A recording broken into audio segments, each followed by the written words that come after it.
nuevamente, agradeciendo la oportunidad de poder dialogar a la distancia con ustedes. Decía que no me voy a dedicar a hablar de la pandemia, Ya, excepto los efectos o las implicaciones que ello tiene en la teleeducación, educación a distancia, educación desde el confinamiento, como quiera llamarle cada uno de ustedes. Por lo general no me gusta establecer demasiadas distinciones respecto a eso, porque al final nos perdemos y por ver el bosque no reconocemos los árboles. Quiero entonces partir planteando respecto a la mediación, que es el tema y los alcances que tiene este contexto de la pandemia, señalando que no podemos confundir educación y escolarización. Varios de ustedes ya me lo han escuchado decir varias veces. El proceso educativo es connatural al ser humano. El ser humano simplemente fluye en el proceso educativo. Bien, estaba planteando que es necesario diferenciar mucho entre lo que es naturalmente un proceso educativo de lo que ha devenido y se ha convertido en la escolarización. La escolarización es una expresión limitada y bastante imperfecta de la natural propensión a aprender y a enseñar de todos los seres humanos. El ser humano necesita aprender, por lo tanto estamos dotados para ello. No hace mucho leía que nuestro cerebro, el cerebro de un bebé, es capaz de procesar 11 millones de bits de información. Estamos dotados. Esto es importante que lo comprendamos, lo podemos someter a prueba, por supuesto que sí, pero sí que tenemos que tener en mente que fluimos en el proceso de aprender y de enseñar. Segundo, enseñar es asombrar con un misterio. Y esa es tarea de quien educa, una maestra, un profesor, quien sea, la mamá, el abuelo, quien sea, tiene que asombrar al educando con aquello que está enseñando. Lo tiene que transformar en misterioso, nada más que eso. Y preguntarle, por ejemplo, ¿y tú por qué crees que cae el agua? ¿Quién la atrae? ¿Y por qué el agua no se va para arriba?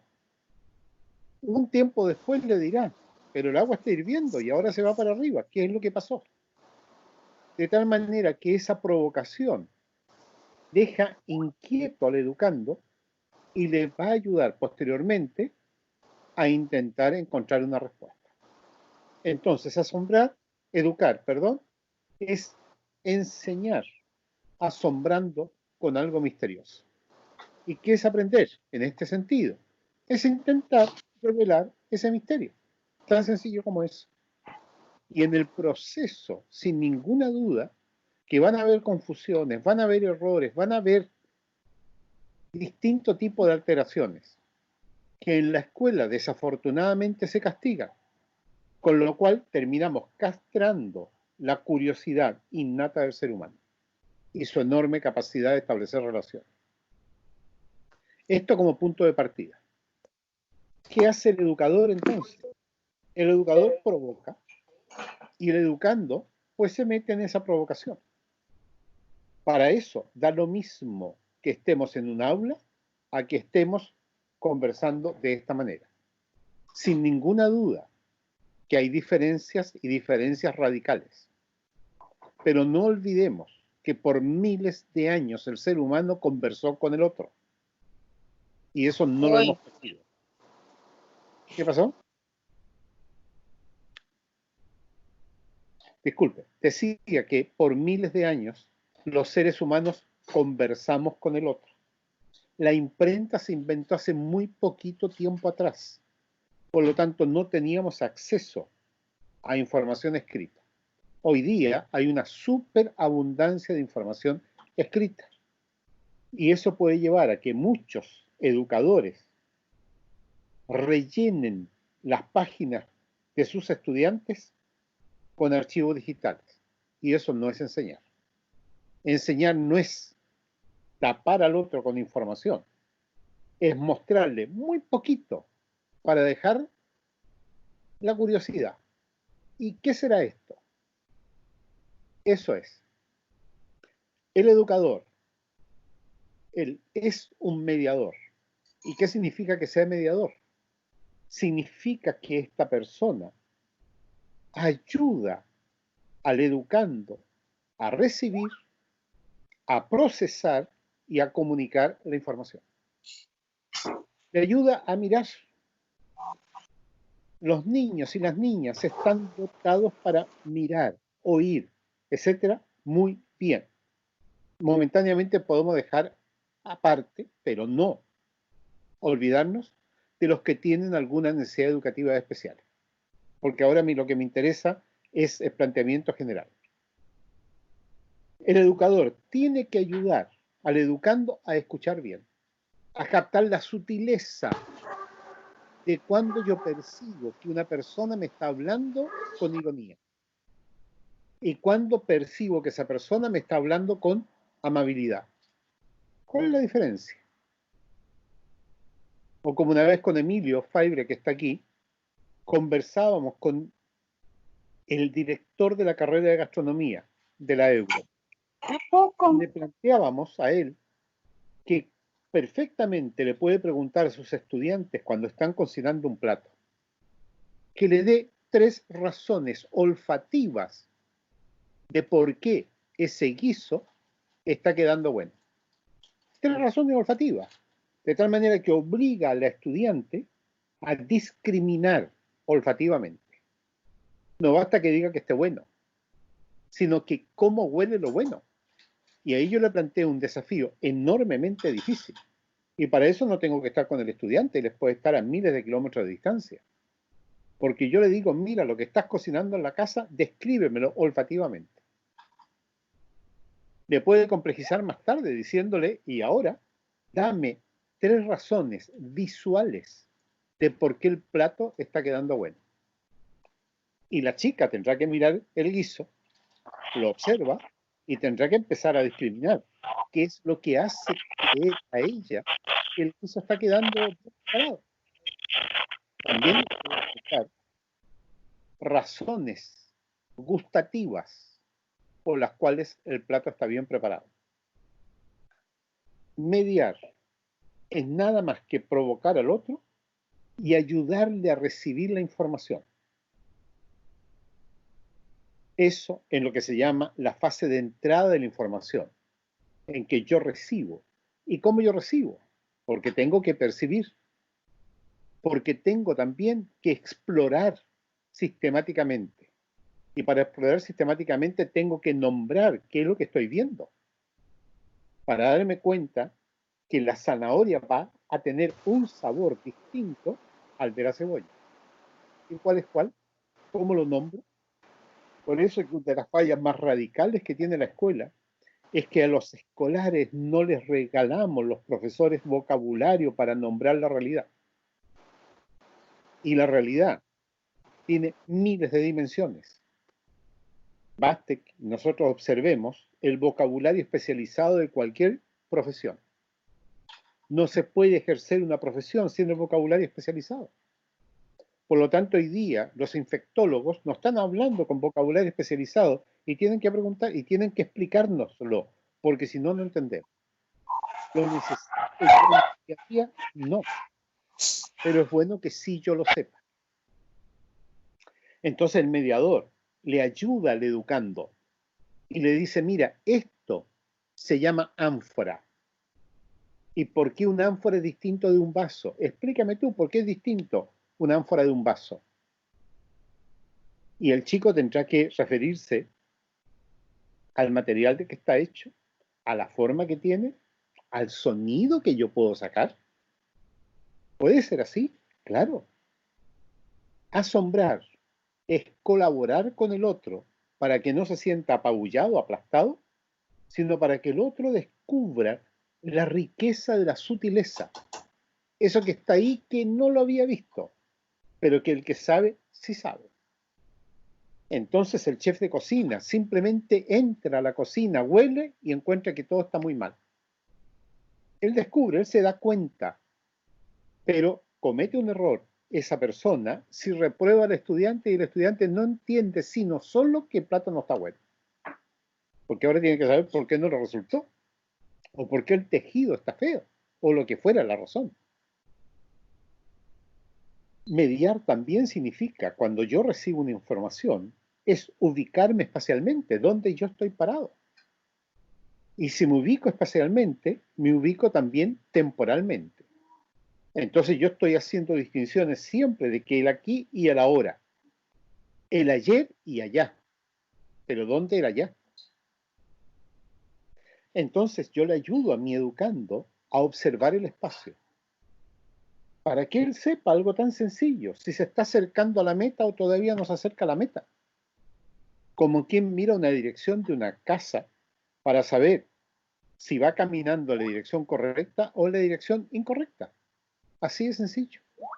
Y el espacio tiene varias dimensiones. Entonces, no solamente es longitudinal, también tiene altura. Y yo le muestro una fotografía y le pido que observando la foto, esta chica, este chico, sea capaz de decirme a qué hora más o menos fue tomada la fotografía. Como no está impresa la hora de la toma, tendrá que mirar la foto. Y a lo mejor inicialmente me dice, ¿y cómo sé? Yo sé que hay indicadores, porque la foto está al aire libre. Y entonces hay sombra. Y si no hay sombra, pues también es un indicador. Entonces yo conduzco como educador, mediador, la mirada del niño hasta que descubra la sombra. Si yo se la digo, le quito, le privo de la posibilidad de descubrirla. Ahora, si anda muy perdido, por supuesto se la mostraré, porque tengo que ayudarle. Pero inicialmente yo le muestro aquello. Y cuando descubra la sombra, le pido que compare esta sombra de esta foto con la sombra de esta otra foto. Una es más corta y la otra es más larga, para que él establezca la distinción de la posición del sol. Empieza a comprender la espacialidad, el lugar que su cuerpo ocupa en el espacio. Hoy día se habla de distancia social. Una expresión que es correcta, porque todos los seres humanos siempre hemos usado distancias sociales en ambientes públicos. Y muchas veces en los supermercados las personas usábamos el carro para separarnos del resto. Pero hoy día estamos forzados a implementar una distancia social más amplia. Y yo puedo trabajarlo con el estudiante perfectamente y sacar un montón de inferencias. ¿Cuánto tiempo me demoro en acercarme a la otra persona? Caminando con lo que llamamos acá en Chile el paso de pulga, que es un paso y el otro paso pegadito al anterior. ¿Cuánto me demoro? Muy poquito, 1, 2, 3 segundos. Listo, muy bien. Le hago al niño calcular la distancia del carro del supermercado. ¿Cuánto mide el carro? No, no me diga aproximadamente 90 centímetros o 120 centímetros. ¿Cómo lo mide si no tiene un centímetro? Le pido entonces que él codifique un criterio y me diga la palma de mi mano. Perfecto. ¿A lo largo o a lo ancho? Le digo yo. Simplemente para presionarle a que sea específico en la expresión que él va a usar. Entonces voy a usar una palma de mi mano a lo largo. Perfecto. Después le digo, yo voy a usar la mía, pero la tuya son 5 y la mía son 4 palmas. ¿Cómo establecemos un criterio? Eso es mediación. Lo mismo con la temporalidad. Para calcular cuánto tiempo, por ejemplo, destinaron ustedes a las presentaciones de nosotros. Para mí, exagerado. Porque ¿qué es más importante? ¿Escuchar qué hemos hecho en la vida o escuchar lo que hoy día podemos decir? No solamente para escucharnos a nosotros, sino para poder escucharle a ustedes. ¿Cómo manejamos la temporalidad? En los países, en Alemania, por ejemplo, se dice que si usted no llega puntualmente a la hora, pues no lo reciben.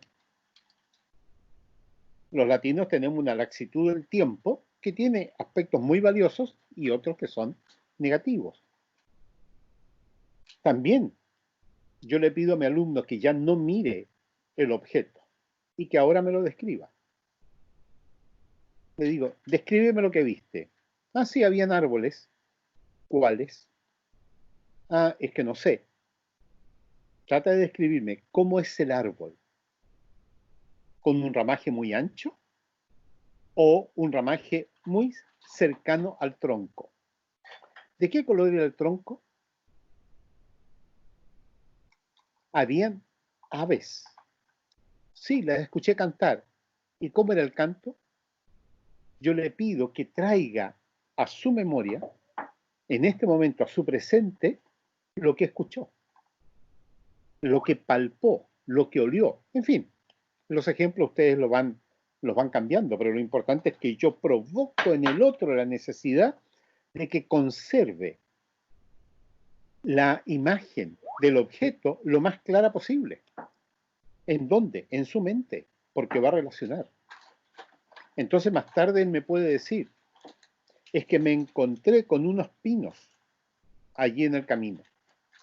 Y yo le digo, ¿y cuántos? ¿Y a qué distancia estaban? ¿Pudiste caminar entre ellos o no pudiste caminar entre ellos? Le hago observar la realidad. No solamente me dice, me encontré con árboles o habían perros en la calle. ¿Qué perros? ¿Qué nombre de perros le pueden dar? ¿Y cómo diferenciamos los ladridos? Y en eso escucho una ambulancia. Y le digo, a ver, escuchemos. ¿Bomberos? ¿Policía? ¿Servicio de salud? Ah, es que no sé. Escuchemos, vamos a la ventana, miremos. Una ambulancia. ¿Cómo suena la ambulancia? ¿Cómo suenan los bomberos? Más tarde, en cursos avanzados de física, le preguntaré cuántos decibeles y por qué. ¿Por qué son tan sonoros? Para que los escuchemos.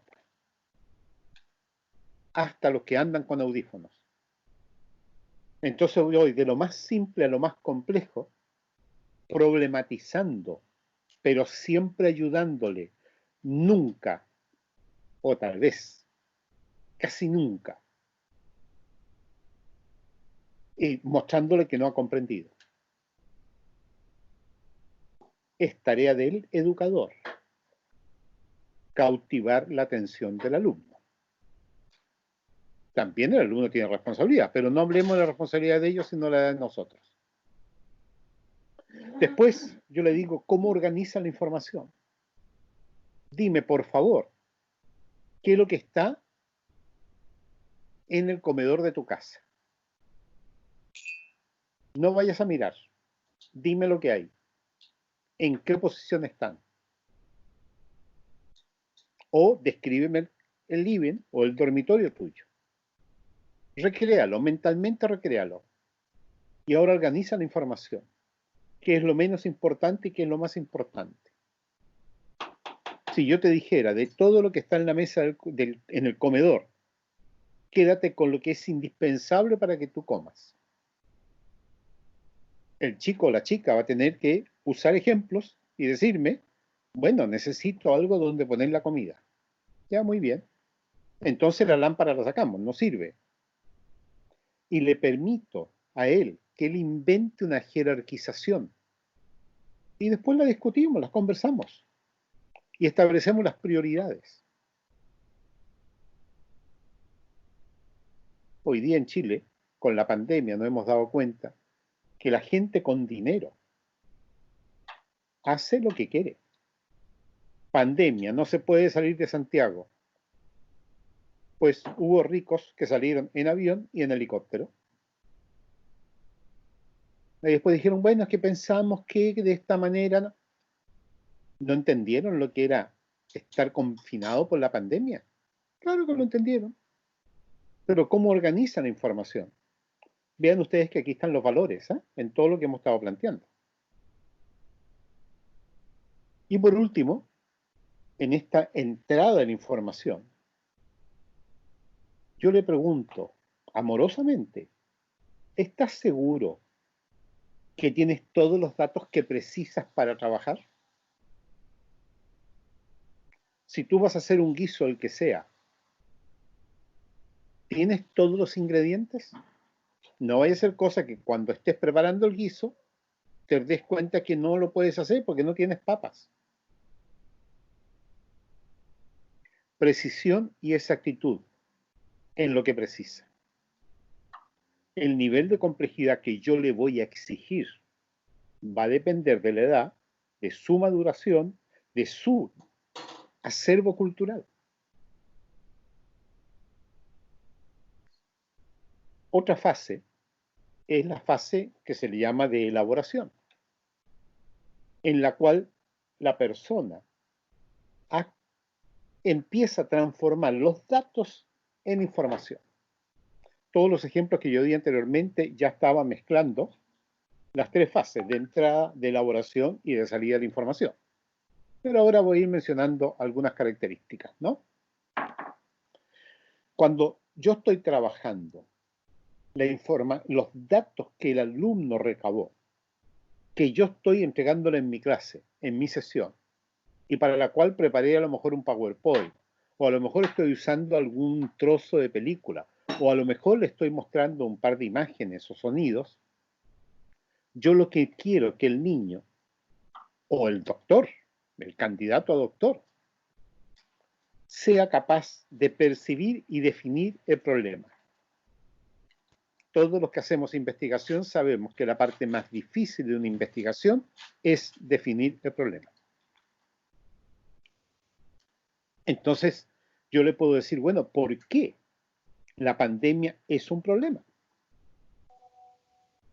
Y les garantizo, no sé qué porcentaje de la población mundial no tiene idea. Lo terrible de esto es que hay jefes de Estado que tampoco tienen idea. No han logrado definir y definir, digamos, en qué consiste el problema.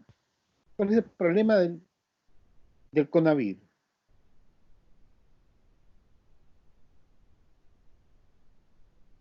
Junto para definir el problema, el educando necesita seleccionar de toda la información que tiene qué es lo más relevante. Y hoy día tenemos que el Ministerio de Educación chileno está perdido. Un día dice que van a volver los estudiantes a clase, otro día dice que por ahora no, pero que sería bueno que volvieran. Otros le dicen, pero ¿y entonces qué protección van a tener los niños? Decían antiguamente, los vamos a vacunar a todos, después se descubrió que no tenían las vacunas. Es decir, imprecisiones totales, porque están elaborando mal. No saben cuáles son los elementos centrales que tienen que tener. Ayer, afortunadamente, del Ministerio de Educación dijeron que hoy día los profesores no tenían que preocuparse de pasar todos los contenidos del programa, porque tienen a los niños sobrepasados. Por lo tanto, lo que tienen que hacer es ayudarles a encontrar lo más simple y que los profesores dialoguen. Y según el nivel, los profesores se pongan de acuerdo y digan, mira, por ejemplo, en secundaria, o en el nivel que sea, tenemos que enseñar física, tenemos que enseñar historia, tenemos que enseñar filosofía, física, etc. Esos profesores tendrían que conversar qué es lo común a todas esas disciplinas y cuál es el elemento que todos van a trabajar simultáneamente para que el estudiante comprenda lo básico, lo común, y después le agregue la especificidad. Entonces, ¿cuál es la información relevante de cualquier proceso? Usualmente no sabemos distinguirla, no la encontramos, no sabemos, y tenemos que saberla.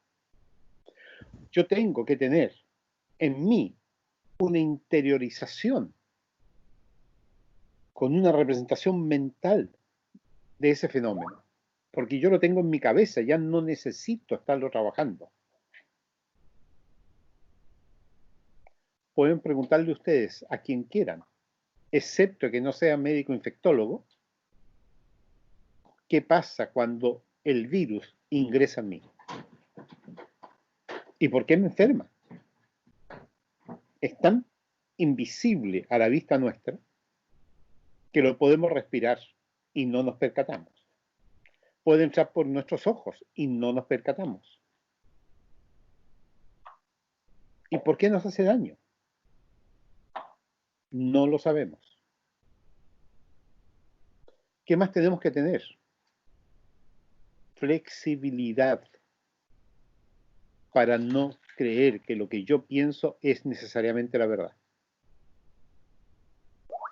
Y hoy día muchas personas confunden ser, ¿cómo decir? Ser asertivo con imponernos cosas. Tengo que interiorizar, representar mentalmente y tengo que ser flexible. Tengo que tener una amplitud mental para encajar esto en distintos contextos. Se nos dice, hay que guardar distancia de por lo menos 1 metro. Y en las casas de los sectores populares donde 10 personas viven en 40 metros cuadrados, ¿cómo? Y hasta ahí llegamos. Que ojalá mantengan la distancia, que es imposible. Cuando dijeron que los escolares chilenos tenían que volver a la escuela, dijeron, ¿y qué van a hacer cuando un niñito le saque por jugar la mascarilla a su compañero? Es que lo van a hacer, porque son niños. Es que tienen que entender, y ahí caemos en el deber ser de la escolarización, que suponemos que porque algo debe ser, no somos capaces, lo vamos a cumplir. Y así también, en esta elaboración, organizamos esta información, comparamos esto con otro fenómeno. Y tengo que usar mucha analogía para que el otro me pueda entender. Y generamos razonamientos hipotéticos, que para mí es una maravilla. Si esto, entonces ¿qué? Entonces yo juego con los niños, hago experimentos mentales con ellos. Si esto fuera así, ¿qué pasaría? Y vamos usando imágenes. Ayer el presidente Bolsonaro se mandó una falacia impresionante. Dice, tendríamos que cerrar las fábricas de automóviles, las industrias de automóviles, las fábricas, porque hay accidentes de tránsito. Lo dice para argumentar que la vida hay que seguir haciéndola normal. Resulta que el tránsito está regulado, pero el medio en que se transmite el coronavirus no está regulado.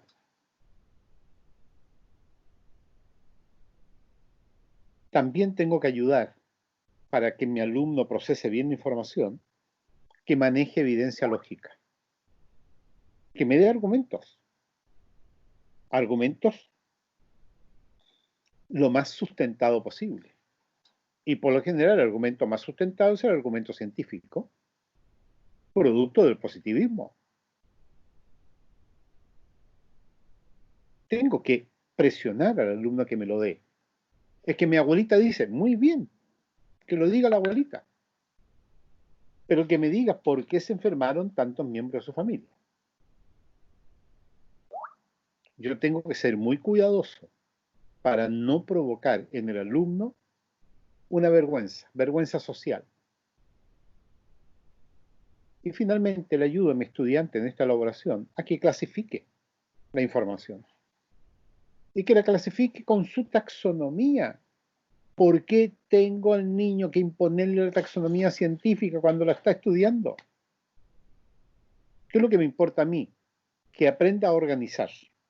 Si se equivocó, no importa, porque el día de mañana va a modificar los criterios de organización y va a llegar a los correctos. Ahora, queda una última fase, que es cuando el educando comunica lo que sabe.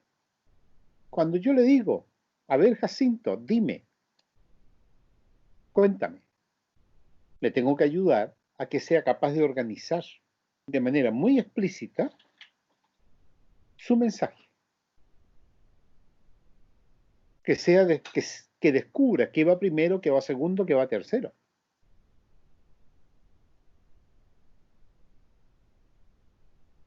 Que sea capaz de proyectar relaciones virtuales, que las tiene en su cabeza y empieza a unir. Y yo le hago una pregunta sutil y le desordeno el naipe. No para reprobarlo, por supuesto. Es simplemente para ver cómo él reorganiza la información a partir de esas nuevas relaciones virtuales. Y algo importantísimo, que se exprese con el vocabulario específico. Pero él va a aprender a usar el vocabulario específico solo si escucha a los adultos hablando ese vocabulario. Si solamente una palabra la aprende en la clase de biología y nunca más la escucha, evidentemente que no la va a aprender. Por lo tanto, el profesor tiene que hablar con el vocabulario adecuado, pero usando sinónimos. Entonces, usa la palabra adecuada, bifurcación, dice el profesor. Y también le dice, mira, una bifurcación es cuando tú vas caminando y hay un camino a la derecha y un camino a la izquierda. Le enseña, le aterriza la palabra. Y le dice vi. ¿Y por qué vi? Y el niño le dice, lo vimos en otra palabra y significa dos. Y a lo mejor el niño le dice, profe, ¿y por qué es bifurcación y no bifurcación? Y si a mí me lo preguntaran, le diría, mira, no tengo idea, déjame, le voy a preguntar al profesor de castellano o voy a buscar por algún lado la información. Tengo que darle confianza a mi estudiante para que esté tranquilo, así, desinhibido, comunicando su respuesta, que no esté nervioso. Tengo que permitirle aquello. También que sea preciso y muy exacto en lo que me está diciendo. Porque yo le estoy preguntando a qué hora va a llegar. Y a la hora que va a llegar, me puede decir, mira, entre las 3:30 y las 4 de la tarde. Perfecto. Y no que me diga, mira, es que depende, que si hay mucho tráfico, que si hay esto, lo otro. Entonces yo no sé, le digo, yo no puedo estar todo el día esperándote. Tiene que tener una respuesta muy precisa. O cómo me dirías tú el peso de esta silla. ¿Cómo lo medirías? ¿O cuánto crees tú que pesa? No me puede decir 5 gramos. Tampoco me puede decir 90 kilos. Tiene que ser preciso para que yo pueda organizar. Y decirle, mira, este mueble tú lo podrás poner en tu pieza. Y él tiene que mirarlo, cubicarlo y decir, no va a entrar. Pero con precisión. ¿Y por qué no va a entrar? Porque el ancho del mueble son 90 centímetros y mi puerta tiene 80. Perfecto. Yo sé que no. Transporte visual significa que el estudiante es capaz de visualizar mentalmente y entregarme imágenes que a mí me ayudan a entender lo que no me está mostrando. Hoy día a mí no me gusta tanta proliferación de herramientas tecnológicas virtuales porque estamos atosigando al estudiante con tanta información que después no sabe qué es lo que tiene que ver. Bien, voy a terminar aquí y hago un resumen. Educar en pandemia o fuera de pandemia es exactamente lo mismo.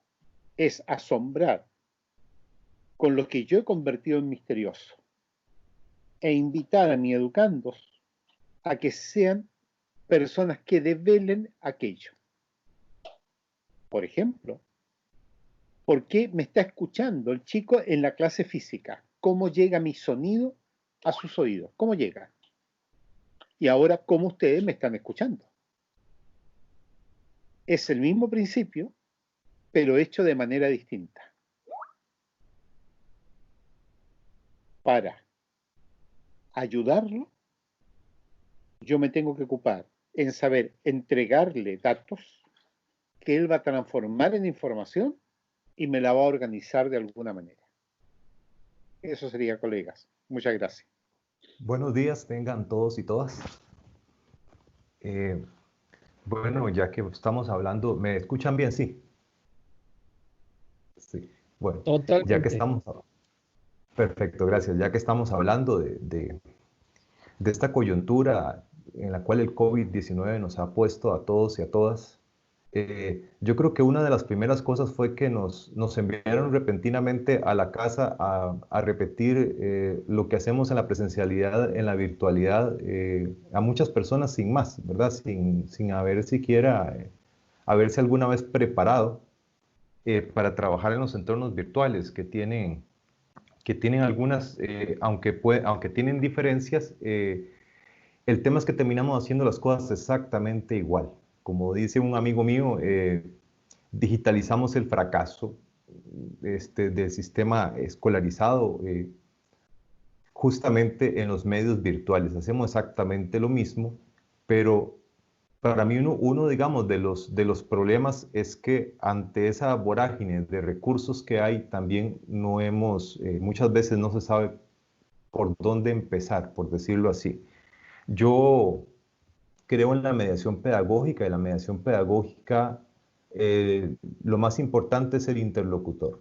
O sea, una educación basada en el sujeto aprendiente, que se hace el tratamiento de los contenidos para el sujeto aprendiente, y en realidad nosotros más bien generalmente solemos hacerlos basados en el sujeto enseñante, ¿no? O sea, en la persona que enseña. Y como dice Paulo Freire, vemos la educación como un tema de narración. Entre mejor narrador seamos, mejor educadores somos, ¿verdad? Cuando en realidad se trata de hacer experiencias de aprendizaje, que de eso se trata justamente el tema, ¿no?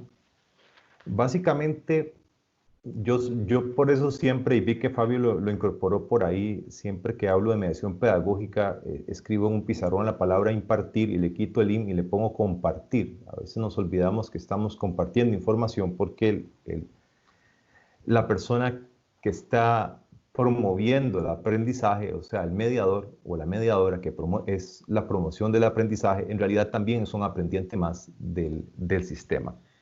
Una de las cosas que a mí, digamos, hay dos cosas que veo yo en esto. Una es el excesivo, por decir así, el excesivo deseo administrativo de tener el control en los procesos de enseñanza. Y voy a hacer la aclaración. Yo sé que Carlos, que está ahí, Carlos, un saludo. Hace tiempo no nos vemos. En su obra, él habla de una diferencia entre la escolaridad o la escuela y la educación, ¿verdad? Nosotros acá en Costa Rica lo decimos entre la enseñanza y el aprendizaje, pero hablamos en el mismo sentido, ¿verdad? Sencillamente, el control tiene un problema que está escrito en mediación pedagógica y es que hemos industrializado la educación. O sea, la educación como la vivimos, o la enseñanza, o la escolarización como la vivimos, se basa en tres procesos que son los mismos que de cualquier empresa básica: planeamiento, ejecución y control, y de una manera lineal. Evidentemente, el castigo del error, visto desde el punto de vista administrativo, viene porque en la fábrica no se pueden cometer errores. Y entonces la escuela nos enseña a ser como el empleado de fábrica. Más o menos los niños y las niñas tienen que levantarse temprano, entrar a tal hora, cumplir con horarios, hacer las tareas, bueno, hacer los trabajos, obedecer a alguien y llevarse el trabajo para la casa. O sea, mediación pedagógica lo que dice es que uno de los riesgos de la mediación es la educación industrializada o la educación mercantilista, digamos. O sea, cuando nosotros realmente hacemos una masificación y pensamos en términos de currículum que todo el mundo es igual. Cuando uno piensa que todo el mundo es igual, lo que está haciendo es, está obviando al interlocutor. O sea, sencillamente en ese momento está diciendo que el entorno que el interlocutor tiene, la forma en la que vive, los problemas que está pasando, todos son iguales. O sea, no hay diferencia en eso y al no hacer diferencia, entonces ya el interlocutor es invisible. Por tanto, a la hora de hacer el proceso de mediar, en realidad no se hace un proceso de mediar aprendizaje, se hace un proceso de enseñanza, se hace un proceso de narración. ¿Por qué? Porque simple y llanamente estamos tratando los contenidos de una manera objetiva, pensando que todo se va a comportar exactamente igual. Entonces, si el interlocutor es invisible, ese es uno de los primeros problemas que tenemos, digamos, cuando intentamos hacer mediación en cualquier tipo de educación, o sea, ya sea en la educación presencial o en la educación virtual, finalmente estos procesos se van a ver de la misma manera. Incluso hay una cosa interesante, porque los sistemas, digamos, ¿cómo les digo? Esto que explicaba yo de planeamiento, ejecución y control, los sistemas de LMS o Learning Management System, ¿verdad? Como Moodle, por ejemplo, como Blackboard, que son para educación virtual, están basados en el control. Ellos, por ejemplo, incluso se llaman así, sistemas de administración de control. O sea, se le da demasiada importancia a lo administrativo.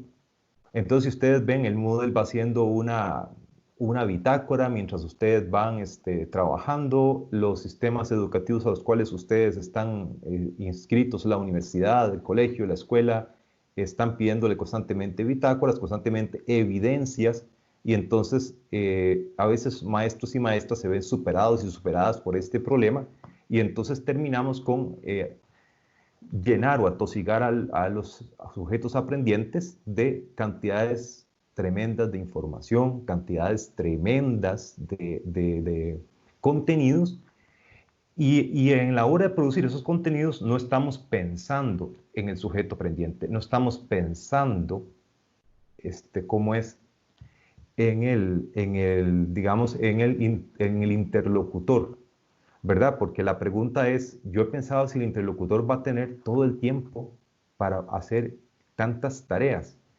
Y lo otro es el contexto y el entorno del sujeto aprendiente. Por ejemplo, a nosotros nos ha pasado en la Universidad de Costa Rica, donde yo trabajo, yo estoy en una escuela de arte, y nos ha sucedido que, tenemos población, tenemos estudiantes que tienen situaciones complejas en sus hogares. O sea, probablemente la computadora está en la sala, es una para todo el mundo, el espacio es muy pequeño, hay niños corriendo, mascotas haciendo bulla, y la persona no puede sencillamente decir, voy a meterme en una clase virtual, aunque tenga computadora, internet y demás. Y esos son parte de los problemas que expresamos. También se está hablando ya de violencia que se ha aumentado dentro de los entornos de los sujetos aprendientes. Entonces, el sujeto aprendiente y su contexto es algo que también está fuera, digamos, de los sistemas de planeamiento o cuando basamos lo que hacemos en contenidos. El contenido es importante, por supuesto, pero nosotros también tenemos que pensar que hay que tener, como decía don Francisco Gutiérrez, hay que tener planeamientos flexibles. O sea, el planeamiento flexible, ok, perfecto, yo tengo un cronograma, tengo una cantidad de contenidos, pero también tengo que tener flexibilidad. ¿Por qué? Porque la vida es compleja y la escuela no. La escuela es mecánica y lineal. Entonces, en el sentido que la escuela es mecánica y lineal y no compleja, la escuela se separa completamente, digamos, de estos problemas que experimentan la gente en sus casas. O sea, y es parte integral de esto. Y la virtualidad lo exacerba porque una cosa es que el estudiante asista al centro educativo, digamos, en condiciones similares, y otra cosa es que el estudiante ha sido movilizado para su casa en un entorno completamente de claustro, ¿verdad? Que también ocasiona cierto estrés, ocasiona también roces familiares, digamos, y entonces hay que flexibilizar eso. Entonces, cuando yo hablo de planeamiento, ejecución y control, ¿verdad? A mí esa parte del control me preocupa mucho, porque si a mí me hicieran hablar o me preguntan sobre educación virtual, digamos, la educación virtual del siglo XXI, vea que estamos ingresando a la tercera década del siglo XXI y asistimos a la escuela del siglo XIX, o sea, más o menos a la escuela de la segunda revolución industrial. Y entonces nos encontramos con un grupo de sujetos aprendientes que como lo dice Jenkins en su obra Convergencia Cultural, esos son prosumidores, gente que ya no solo se conforman con recibir los contenidos y ya, sino gente que son prosumidores, producen y consumen contenidos. Entonces usted ve que es gente que ve un video, y voy a referirme a Carlos otra vez, porque Carlos Calvo habla también, él habla de la educación formal, la educación informal y la educación no formal. Que es una pregunta que luego me gustaría también hacerle a Carlos para que nos amplíe él, digamos, su pensamiento dentro de los entornos virtuales sobre estos tres fenómenos. Pero sí, digamos, ustedes saben que en la Internet se da la educación no formal y también se da la educación informal, o sea, montones de youtubers dan cursos de toda clase de cosas y montones de personas dan sus cursos a través de estas redes virtuales y a veces vemos que son más exitosos que la misma escuela, digamos, dentro de lo que pasa, ¿verdad? Entonces, cuando a mí me preguntan, digamos, de convergencia, Jenkins lo que decía, cuando hablaba de los prosumidores, es que el prosumidor, por ejemplo, llega a YouTube, ve un video y no se conforma con eso, comenta, pide que la persona amplíe, pide que la persona haga, le da sugerencias, o sea, estamos frente a en la parte digital, la gente está, en este momento no se conforma con recibir la información, también ayuda a producir la información. Entonces, si yo llego con una escuela que piensa que la comunicación es emisor-receptor y simplemente yo narro, el estudiante apunta y repite en el examen las cosas que yo le digo, entonces, y el estudiante que tengo es un prosumidor, ¿dónde está la interacción? Entonces, ¿para qué llamo interactivos a los sistemas virtuales? O sea, ¿para qué llamo interactivos a los sistemas digitales? Y el otro problema está dentro del control. Cuando Jenkins y Scolari hablan de narrativas transmedia, por ejemplo, y hablamos, digamos, de que las nuevas lógicas en las cuales estos muchachos y muchachas están haciendo su parte virtual, significa que requieren de más de una plataforma. Yo sé que Carlos acaba de hacer una anotación en ese sentido, de que tampoco podemos atosigarlos de plataformas por todo lado, porque si no, no sabrán hacia dónde apuntar. Pero también, por otro lado, tienen cierta costumbre de usar al menos 2 o 3 de ellas de forma simultánea. La pregunta que yo me hago es, Moodle cada día se esfuerza más, por ejemplo, por incorporar más diferentes sistemitas y diferentes plugins y diferentes cosas, como es para que uno ponga, qué sé yo trabajo con un aula virtual que tiene un cuestionario de quién quiere ser millonario, por ejemplo, y que después una lección, y que luego un foro, y que esto y que lo otro, y la lista interminable de plugins es tremenda, pero todos con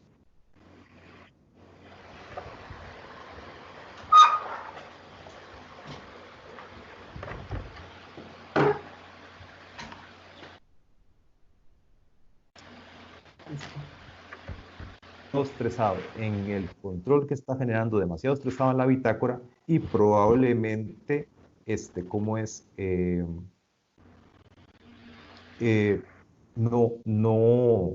sea, como les digo, es posible que eso supere mi pensamiento en el proceso educativo, por decirlo de alguna manera.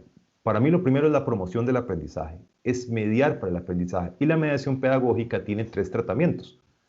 Uno es desde el contenido, o sea, desde el contenido es yo hago los textos para el interlocutor, o sea, con el lenguaje del sujeto aprendiente, de una forma que el sujeto aprendiente pueda hacer las cosas y que comprenda y que haga los ejercicios. Desde la forma, significa que tiene la forma es la expresión del contenido, o sea, la belleza con la que eso hace, con la que se hace el contenido, con la que se trata, va a hacer que la gente quiera más estar ahí y quiera más ver esos contenidos. Y desde el aprendizaje es un documento, yo lo llamo documentos vivos. Cuando nosotros trabajamos en un documento que concluye, que es concluyente, lo que pasa es decir que todo es lineal y que todo tiene un fin.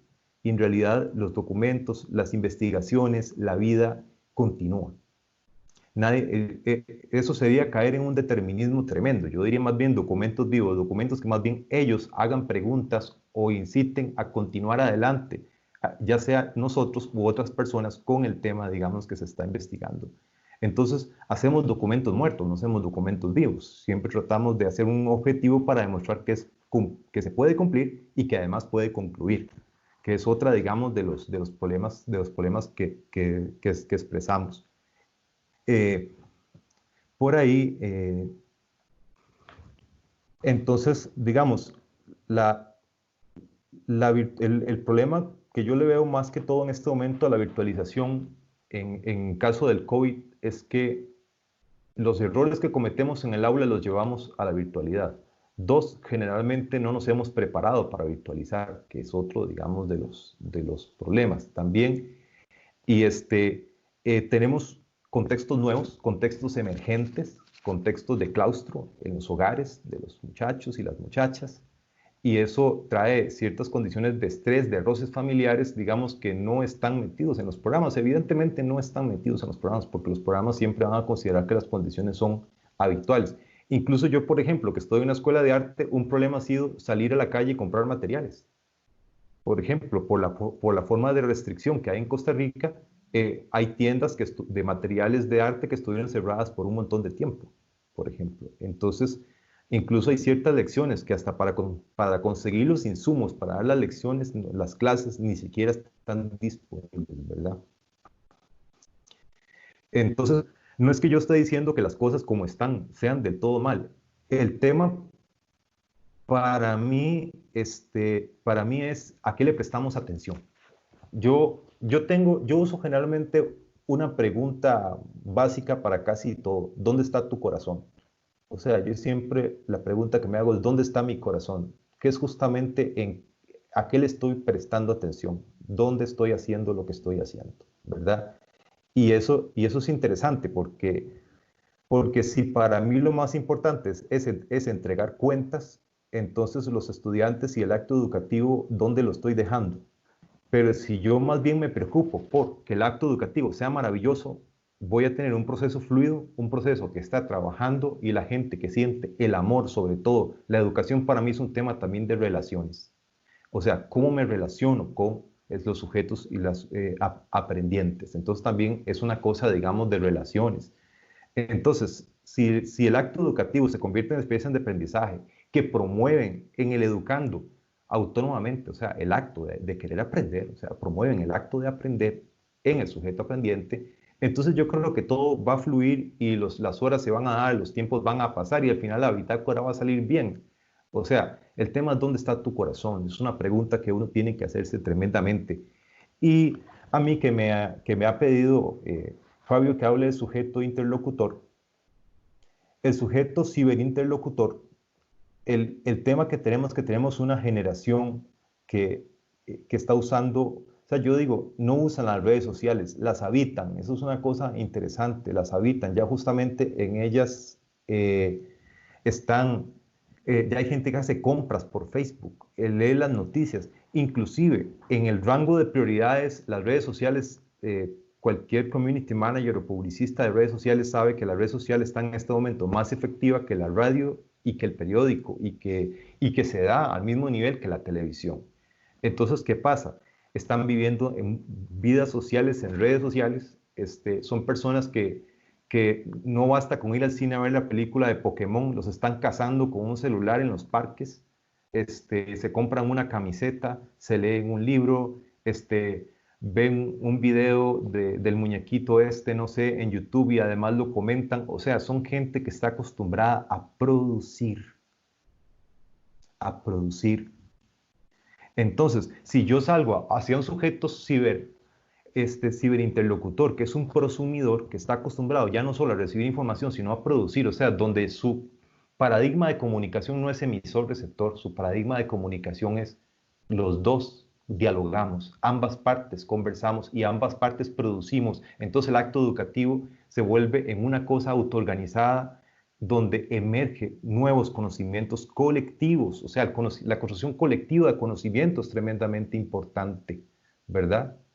Es tremendamente importante, porque entonces significa que todas las personas que estamos inmiscuidas en el proceso educativo, estamos en este momento participando activamente de esa construcción de conocimiento. Entonces ya no es el profesor narrador, los otros que escuchan y repiten, y en eso vuelvo a nombrar a Carlos, ¿verdad? Que en su vasta obra habla sobre eso, sobre que la escuela repite y repite y repite, ¿verdad? ¿Por qué? Porque la escolarización está planteada en, ¿cómo es? sea, lo que dice él es que la educación trabaja con relaciones posibles. En cambio la escuela hace relaciones que están pues predispuestas, ¿no? Que están, digamos, desde antes, ¿no? Entonces nosotros lo que tenemos que ver es abrir el mar de posibilidades en realidad. ¿Qué podemos hacer? ¿Por qué? Porque basamos la educación en objetivos y los objetivos tienen fin, tienen final. Hay que basarse en problemas. Ya Carlos lo dijo ahora más temprano. Lo que pasa es que el problema existe. El problema no es una suposición, no es una cosa que yo estoy, digamos, tratando de ver dónde existe. No, el problema existe. Lo que hay que hacer es identificarlo y plantearlo y buscar posibles soluciones. Ahí es donde opera la complejidad, digamos, de los actos educativos, ¿verdad? Entonces, si mi sujeto ciberinterlocutor de la tercera década del siglo XXI es una persona que lo que quiere es producir, lo que quiere es interactuar, y tengo sistemas interactivos o llamados interactivos, si es que se quiere ver así, no me parece posible que yo esté pensando en este momento en que la comunicación es emisor-receptor. Para esto también evidentemente uno tiene que huir al ego del profesor, o sea, a creer que yo soy el que sabe y el otro es cómo es el que recibe, porque a mí me ha pasado, yo estoy en un curso en la universidad presencial, llego y doy alguna instrucción y de repente veo a un estudiante confrontando lo que yo dije con un video de YouTube. Hay profesores que se enojan por eso. A mí me parece maravilloso que me confronte con videos de YouTube. Me parece maravilloso que el estudiante investigue por su cuenta, porque algún día yo no voy a estar y va a necesitar esa actitud de investigar por cuenta propia, esa actitud de autoformarse, autoaprender. Voy a aprovechar para leer un parrafito de este libro, Escuelas Creativas, de Sir Ken Robinson, que dice: yo he mencionado que la educación es un proceso biológico equiparable a la agricultura. Los jardineros saben que no son ellos los que hacen crecer las plantas, ni montan las raíces, ni pegan las hojas, ni tampoco pintan los pétalos. Las plantas crecen solas. La labor del jardinero consiste en crear las condiciones óptimas para que eso suceda. Entonces, huir al ego de que yo soy el que enseña y el otro es el que recibe o el que aprende. Y realmente el trabajo que le toca a uno, ya sea en la presencialidad o en los entornos virtuales, es realmente generar esos procesos de aprendizaje y colaborar, digamos, poner el granito de arena, porque nadie puede, como dice Freire, nadie educa a nadie. Cada quien se educa con su interacción con el mundo. Entonces, en realidad, tenemos que inmiscuirnos todos, tenemos que involucrarnos todas las personas que participamos del proceso educativo en relaciones de amor. El amor los estudiantes siempre lo van a agradecer mucho, el amor que usted pone para con ellos, para con el proceso de ellos, lo van a agradecer. Entonces, realmente para mí, esta reflexión, yo quiero, de momento, terminarla con esto, con la pregunta con la cual que he estado repitiendo: ¿dónde está tu corazón? Muchas gracias. Aquí veo que hay varias preguntas, ¿verdad? Hay alguien que pregunta: ¿cómo consideras que sería una verdadera estrategia a distancia? ¿Verdad? Es una pregunta realmente, digamos, interesante. Bueno, yo en uno de mis libros cuestiono la palabra distancia. Porque incluso si ustedes leen el libro de Carlos Calvo del mapa escolar al territorio educativo, yo estoy de acuerdo con él y lo he escrito en otros momentos, en que nosotros no podemos vivir separando. Yo creo que la experiencia humana es una sola, ¿verdad? Y además, cuando uno habla, digamos, de los comportamientos de la materia, ¿verdad?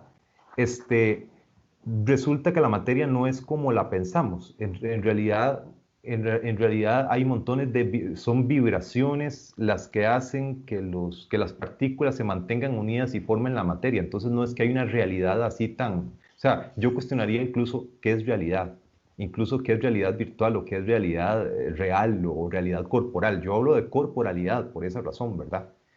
Entonces, cuando uno habla de distancia, yo lo que digo es realmente a distancia un momento como este en el que Carlos está en Chile, ustedes están en Jalapa, yo estoy en Costa Rica y estamos compartiendo. Por eso yo lo veo desde el emocionar. Digamos, me emociona en este momento verles a ustedes. Honestamente me emociona verles a ustedes y me emociona participar de esta actividad tan interesante, y agradecidísimo con Fabio de haberme participado, de haberme invitado, ¿verdad? Y esa emoción es real, o sea, yo la estoy sintiendo con todo mi cuerpo, con todo mi ser, o sea, no es una cosa somática, es una cosa, digamos, que está en mi ser, en mi espíritu, en todo lo que tengo. Entonces, yo hasta cierto punto, aunque haya gente que dice que la educación a distancia es como cuando usted hace un MOOC, ¿verdad? Un aula autogestionable, ¿verdad? Para atender 2000 estudiantes, yo a veces digo, bueno, si decimos eso, estamos asumiendo que no hay relacionalidad en la educación. Y esa parte me preocupa, ¿verdad? Cuando nosotros hablemos, digamos, de relacionalidad. Entonces, el tema de educación a distancia sería cuando tenemos estudiantes que no se pueden conectar a Internet, cuando tenemos gente que no está recibiendo el material o cuando tenemos gente que no tiene posibilidad, ¿verdad? Entonces, ahí sí puedo hablar de distancia. Porque ya no solo es una distancia física o una distancia, digamos, de la carretera o de cuántos kilómetros me separan, es una distancia de brecha digital y de brecha social. Y ahí sí es diferente. Pero en la medida que todos los participantes nos podamos conectar a Internet, yo diría que entonces no hablamos de educación a distancia, sino realmente de una educación virtual, podríamos decir así. Yo en una de mis publicaciones digo que la virtualidad es la capacidad humana de interactuar con lo intangible. ¿Qué significa eso? Que la virtualidad no es este aparato que me conecta, ni esta red de Skype, ni estos cables. Es una capacidad humana. En el momento que una persona le ora a una imagen y cree que esa imagen le hace un milagro, es una virtualidad. Entonces la virtualidad la hemos tenido. Recuerden los hombres de las cavernas que pintaban cómo es, bueno, aunque ahora se cuestiona que más bien fueron las mujeres las que lo pintaron, pero eran bisontes rituales. Se creía que si yo venía ahí o los cazaba y la cacería iba a ser buena. Eso es una virtualidad. O sea, hemos vivido en virtualidad desde hace mucho, mucho tiempo. Nos maravillamos de los pintores, de los escultores, de tanta gente que hace virtualidad. O sea, en el momento que yo me comunico con una obra de arte, que la obra de arte me dice, hay una relación virtual en ese momento. Entonces, ahora sí, ¿qué es lo que uno propone? Bueno, para mí lo primero, porque me preguntaron qué propongo yo, toda mediación pedagógica, el sujeto más importante es el interlocutor. Es la relación que tengo con el entorno y la coyuntura de los interlocutores, con la forma en la que están allá. Vean, a mí siempre, bueno, por ahí cuando me presentaron dijeron, sí, yo coordino la carrera de diseño gráfico en la UCR, y cuando a mí me preguntan los profesores, ¿qué te han dicho de mí? ¿Qué metodología me propones? Y les digo yo, una pregunta, ¿cómo te llevas con tus estudiantes? Me dice, ay, súper bien, somos muy amigos. Entonces, ¿de qué te preocupas? O sea, ¿cuál método necesitas? La relación de amor es suficiente. Denis Nachmanovich dice, educar es compartir un amor. Si amas lo que estás haciendo, recuerdo hoy como si fuera ayer en el 2008, este señor Carlos Calvo estaba ya en Jalapa haciendo una exposición. Y en algún momento Carlos decía, si te brillan los ojos, amas lo que estás haciendo. Bueno, todavía no se me ha olvidado, me parece estarlo escuchando como si fuera ayer, y fue hace como tantos años atrás, ¿no? Y es cierto, o sea, ¿qué te apasiona? Vuelvo a decir, ¿dónde está tu corazón? Entonces, si uno quiere saber, la virtualidad no es tan diferente. Yo creo que lo que uno tiene que aprender es cómo a manejar las herramientas.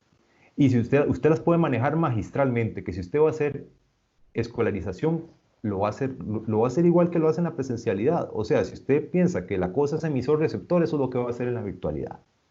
Yo lo que propongo es que si usted quiere hacer un acto educativo de relacionalidad, de amor, que usted quiere realmente compartir con la gente, y esa es su ética de trabajo, usted lo va a hacer así. Usted va a compartir con la gente realmente eso que usted quiere y lo va a hacer de la manera que usted realmente quiere. El estudiante agradece montones el amor que uno le pone a las cosas, ¿verdad? Entonces, vuelvo de nuevo, es la misma respuesta. ¿Dónde está tu corazón? En primer lugar, un abrazo a todas, a todos ustedes. poderlo ver a través de la imagen, que causó Charlos, esa emocionalidad que siempre les ha caracterizado a Carlos, a Blanco, en torno al amor y el compromiso que tienen por la educación. Yo voy a hablar un poco de las experiencias a las que me he enfrentado a través de mis alumnos de la Facultad de Historia, alumnos a los que les doy un taller que se llama Análisis e Interpretación de Imágenes.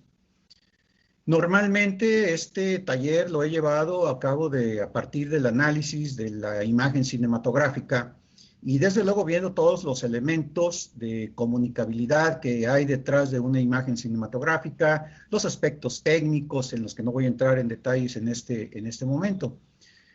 Habíamos empezado este taller, nuestro curso de manera tradicional, de manera normal, presencial, y a la tercera sesión tuvimos que parar para irnos ahora a una dinámica de distancia social y utilizar la tecnología de la comunicación para continuar con el curso. ¿Qué fue lo que sucedió? En primer lugar, la mitad de mis alumnos, son 18, la mitad no tiene conexión a Internet. La otra mitad tiene condiciones poco favorables dentro de su casa, es decir, no tienen privacidad. Al interior de la familia hay tensiones que han elevado el estrés y por tanto la violencia. El papá o la mamá no entienden que tienen que tener ciertos horarios para su estudio y entonces les están constantemente pidiendo que hagan tal o cual tarea hacia el interior de la casa. El hecho es de que no pueden concentrarse, de tal manera que el horario que habíamos establecido no se cumple de manera cabal. ¿Qué fue lo que hicimos? Bueno, empezamos a dialogar de manera conjunta un día que nos logramos conectar por la noche, empezamos a dialogar y vimos que no podíamos llevar los contenidos y la práctica tradicional a un espacio de esta naturaleza. Y ellos mismos empezaron a generar un sinnúmero de ideas que nos llevaron, desde luego, a plantearnos una nueva estrategia. Una estrategia que en teoría se ha venido diciendo a lo largo de muchos autores, de muchas propuestas en diversos países, de que la educación a través de los medios digitales, de los medios virtuales, tiene que ser necesariamente con otros enfoques, con otros contenidos, con otras dinámicas, sin perder, obviamente, esa emocionalidad que requiere el hecho. Ellos empezaron a plantear que por qué no analizábamos las imágenes que se estaban generando como consecuencia de la pandemia, del COVID-19, a través de diversos aspectos que se generan, como son tanto emotivos como informativos, como humorísticos, y a partir de ahí se empezaron a seleccionar ya un objetivo que les está permitiendo analizar y reflexionar lo que está aconteciendo. Es decir, se dio un giro hacia reflexionar el acontecer y el vivir de hoy. No a estar anclados en los contenidos del programa como estaba prescrito, sino por el contrario, aprovechar la experiencia de vida que se está teniendo y que ellos como futuros historiadores van a tener dentro de 20 o 30 años cuando analicen lo que percibieron o lo que vivieron en su momento. Estamos en un proceso, obviamente, en el que se tiene que romper con la práctica lineal, que se tiene que romper con la práctica mecanicista del sistema escolarizado. Por otra parte, me percaté que la sociedad está escolarizada y muchos académicos, muchos profesores con los que he estado en contacto me dicen, es que los padres no entienden, es que la mamá no comprende, es que en casa no los incentivan. No, pues no los incentivan porque también estamos dentro de una sociedad escolarizada que está esperando la normalidad y el retorno al aula y que obviamente están pensando en aquella posibilidad de recuperar, entre comillas, el tiempo perdido. Y digo entre comillas porque cuando este tiempo se transforma en aprendizaje, no es un tiempo perdido, por el contrario, enriquece muchísimo el espíritu humano. Y otra de las cuestiones que también se han observado es de profesoras y profesores que quieren convertir a través del sistema virtual el aula. Y entonces citan a los alumnos a una determinada hora, a las 8 de la mañana o a las 9 de la mañana, hasta llegar al grado incluso de que se presenten con su uniforme en la pantalla. Es decir, hay esos absurdos. Lo que nos está denotando, obviamente, que el sistema educativo, sobre todo el sistema educativo público en México, no estaba preparado, a pesar de todos los discursos que se tienen, no está preparado para un cambio educativo a una modalidad bajo una situación emergente y totalmente inesperada. No sucede lo mismo, como lo he observado en instituciones como son el Tecnológico de Monterrey, la Universidad de La Salle, la Universidad de Anáhuac, la Universidad de las Américas, que son instituciones privadas, donde sí tenían ya desarrollado, tanto en teoría como en la práctica, plataformas de educación virtual. De educación que les ha permitido no solamente realizar las actividades, transitar hacia una nueva situación de manera muy tranquila, incluso un mes antes de que lo hicieran las instituciones públicas. Ahí ellos no han tenido problemas, saben perfectamente, porque lo han desarrollado en la práctica, el trabajo colaborativo a través de las plataformas virtuales.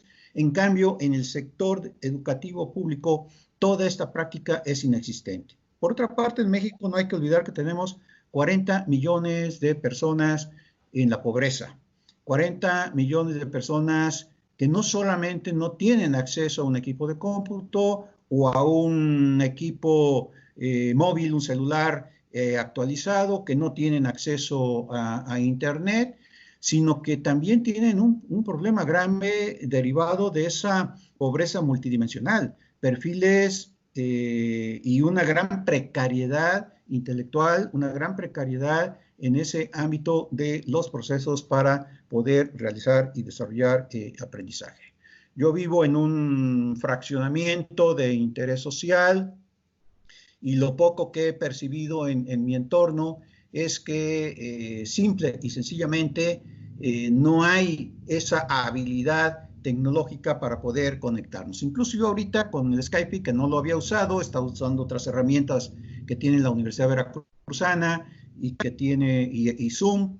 Me costó un poquito de trabajo manipularlo e ingresar. Bajo este sentido, obviamente, el algoritmo que nosotros hemos venido manejando de manera tradicional, de la información que proviene de un transmisor, es decir, del docente, la información que es asimilada mediante el estudio realizado, es decir, el educando, todo conlleva a una adaptación social derivada de esa educación escolarizada. Y nuestra sociedad está escolarizada desafortunadamente, o afortunadamente, no lo sé. En este momento creo que más desafortunada que afortunada, ¿verdad? Porque no está dando o no está sabiendo dar esos pasos trascendentales hacia una situación inédita, completamente inédita, no solamente en México, sino a nivel mundial. No en el contexto de la historia, porque bueno, la primera acción de cuarentena se realizó en el siglo XIV en Cracovia para contener la peste negra, y desde luego hubo acciones también de cuarentena y medidas de distanciamiento social con la famosa influenza o gripe española, que no se originó en España, sino se originó en los Estados Unidos y fue llevada por los estados norteamericanos a Europa durante la Primera Guerra Mundial. Sí ha habido en el contexto histórico este tipo de situaciones, pero obviamente se han olvidado, se han pasado por alto, se desconocen y creemos que esto es algo inédito. Por otra parte, la educación a distancia, pues yo recuerdo que siempre ha estado presente. De niño recuerdo muchísimo el aprendizaje de oficios a través de correspondencia, es decir, a través del correo. Y uno aprendía electricidad, o podía aprender herrería, o podía aprender carpintería, o cualquier otro oficio, corte y confección. mecanografía, taquigrafía, a través de la correspondencia.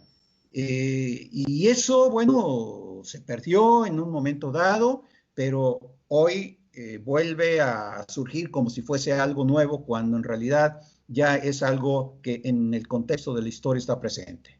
No olvidemos Australia. Australia, un país en el que al inicio la educación era a través de correspondencia, cuando se inventó porque eso era una población dispersa en los ranchos, en las granjas, cuando se inventó la radio, la educación era a través de la radio, y obviamente había un sistema, no sé si actualmente se conserve, un sistema de biblioteca móvil que llevaba a las diversas granjas, a los diversos ranchos, los libros para la lectura y su aprendizaje. En Dinamarca ese sistema también lo han tenido de bibliotecas móviles. Es decir, creemos que lo que está sucediendo es nuevo, cuando en realidad a lo largo de la historia ya ha habido situaciones, si no iguales, sí que hubieran podido, de conocerse, retroalimentar los procesos de aprendizaje. Otro de los aspectos que se ha estado viendo es que se está incidiendo profundamente en la conciencia. Hay una reflexión muy generalizada en torno a la necesidad de reorganizar, reorientar muchos aspectos de nuestra vida, no solamente en lo personal, en lo familiar, sino en los contextos laborales también. Con familiares que tengo que tienen ya una tradición de trabajo en casa, no han tenido ningún problema. Pero con otros familiares que trabajan en el sector público han tenido muchísimos problemas para poder hacer y realizar el trabajo en casa. ¿Por qué? No solamente porque no tienen las herramientas técnicas y metodológicas para ello, sino porque las mismas instituciones no saben cómo trabajar en línea. Y entonces son las 10, 11, 12 de la noche y los jefes o las jefas les están mandando mensajes de que se conecten, mensajes de que requieren tal información. Es decir, no hay se perdió el respeto por los horarios laborales y se ha perdido el respeto por la privacidad de las personas en este sentido. Están saliendo a relucir todo esto, lo cual conlleva, obviamente, nos va a llevar, obviamente, a un aprendizaje profundo. Voy retomando un poco lo que dice Jimena Dávila y Humberto Maturana en su último libro, Historia de nuestro vivir cotidiano, que no me fue fácil conseguir, pero finalmente, después de 4 meses de que lo solicité, me llegó. Nos dice que nosotros aparentemente aprendemos a ver lo natural, lo espontáneo, lo armónico. Sin embargo, lo que estamos viendo ahorita es algo que está reflejando una inarmonía, y una incoherencia en lo cultural, no en la naturaleza. La naturaleza tiene una armonía, tiene una espontaneidad, tiene los procesos que se van dando. El virus, como mutación, tiene una característica de la naturaleza y obviamente tiende a reproducirse en un contexto de la naturaleza. Pero lo incoherente y lo inarmónico se está viendo en la cultura, en los jefes de Estado, en las instituciones, en la sociedad en general, y está reflejando obviamente contextos muy diferenciales de estas sociedades sumidas en la dinámica capitalista. Y una de las cosas que también se están observando, que hemos reflexionado con mis alumnos, es esa tendencia a culpar a todas, a todos o a todo por una situación que se está viviendo y no asumir responsabilidades personales o no asumir responsabilidades grupales. Me parece que a nosotros como educadores, como docentes, como personas que estamos comprometidas en una dinámica de formar, de transmitir, de motivar, de generar pasiones por el aprendizaje, tenemos una enorme carga de responsabilidad futura para coadyuvar a la transformación de nuestra, no de, digamos, de nuestra sociedad, pero sí de nuestro sistema educativo. No podemos seguir en una situación clásica porque la normalidad, no vamos a volver a la normalidad, vamos a crear una nueva normalidad, tenemos que crear una nueva normalidad, tenemos que dinamizar una nueva armonía, pero obviamente se nos olvida que todo está en cambio y que no hay pasos atrás, sino que todos son pasos hacia adelante. Y bajo esta perspectiva, la normalidad va a ser diferente. Cuando las niñas, los niños se integren a los espacios áulicos, van a ser niñas y niños muy diferentes a aquellos que estaban hace 2, 3 meses en la escuela, con experiencias muy diferenciales de vida hacia el interior de las familias. La violencia familiar se ha aumentado en un 60%, con vacíos tal vez de información enorme, con muchas dudas, con muchas angustias, con muchos temores y quizás otros también con muchas seguridades y con un cambio de visión muy diferente. Pongo el ejemplo de mi nieto, un chico de 10 años, que lo que él me comenta de su experiencia a través de la conexión que hace con sus compañeras, con sus compañeros y su profesora a través del sistema virtual, es que es aburrido. Es algo que no le permite concentrarse mayormente. Entonces, él está bajo un sistema Montessori. Entonces, la misma maestra les empezó a preguntar y han reducido completamente los contenidos a problemas. Mejor dicho, han transitado de contenidos a problemas. Y entonces les encarga que reflexionen sobre un problema, que investiguen sobre un problema y al día siguiente se conectan sobre ello. Y por ejemplo, les preguntó, ¿qué es la salud?